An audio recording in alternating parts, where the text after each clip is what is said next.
แม่โอเมนนี่แม่ลูกนี่เนาะ อันนี้ บ่เบิ่ เป็น ง งัวเลี้ยง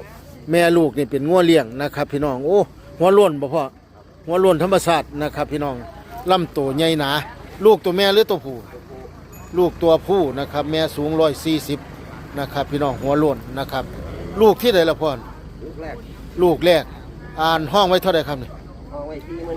45,000 ครับพี่น้อง45,000 บาทนะครับพี่น้องเบิ่งแม่เพิ่นแม่ใหญ่หนานะครับ พี่น้องลูกก็สวยนะครับ พี่น้องลูกตัวผู้นะครับ พี่น้องเอาเบอร์โทรนี้บ่พ่อเอาฝากเบอร์โทรไว้เนี่ย ฝากเบอร์โทรแน่ๆหน่อยบอกเพิ่นนะผมจักว่าเบอร์โทรข่อยนี่โทรศัพท์แต่ข่อยบ่รู้จักเบอร์โทร 062 341 3475พ่อหยังเนาะพ่อเต้ยเนาะพ่อเต้ยนะครับพี่น้องเอามาเบิ่งมาชมเอาอยู่